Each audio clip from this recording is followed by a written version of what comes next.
Editorial, Remember Who You Are, by Abner de los Santos. Abner de los Santos, Doctor of Ministry, General Vice President for the General Conference of Seventh-day Adventists, Silver Spring, Maryland, United States. Some time ago, I had the opportunity to visit a friend whose wife had Alzheimer's disease and had forgotten who she was.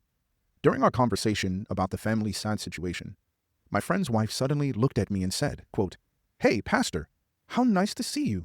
Thank you for visiting our home." End quote. This was an emotional moment for all of us. As we continued talking, she remembered several things about her identity. The situation reminded me how essential it is to understand identity, who we are and why we are here. Uphold your identity.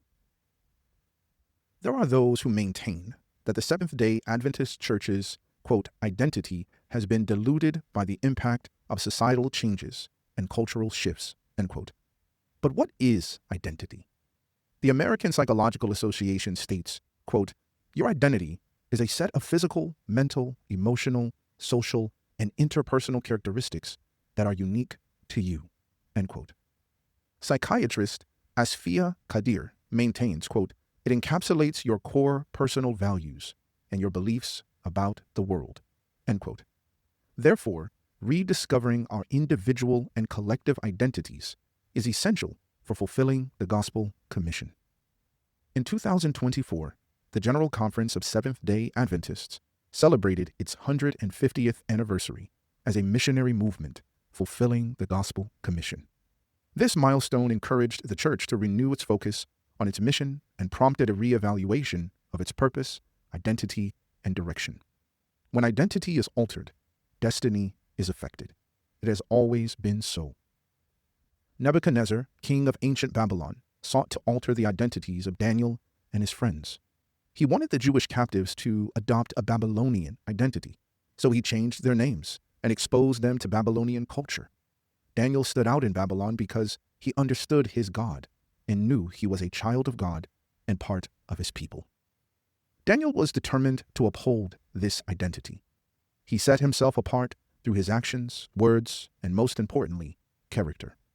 Daniel appreciated the meaning of his name, quote unquote, "God is my judge." Prolific author Ellen G. White says, quote, "The prophet Daniel was an illustrious character. He was a bright example of what men may become when united with the God of wisdom," end quote. Daniel always remembered who he was. As a Seventh-day Adventist, you are a part of God's people and part of a movement with a special mission at the end of time. But Satan wants you to believe you are an outcast of little value and that change is impossible. You might feel like a failed Christian or not so good pastor and think that God has grown tired of fighting for you. But don't believe the enemy. God has not forsaken you. He still believes in you and has a purpose for you. Reclaim your identity. When I was a young boy, after finishing elementary school, my parents believed it was best for me to attend an Adventist academy for secondary and high school. My father took me to Linda Vista Academy, now Linda Vista University. Before he returned home, he told me, quote, "Son, never forget who you are. Remember that you are different. Always remember that you are my son and that, above everything, you are a child of God," end quote.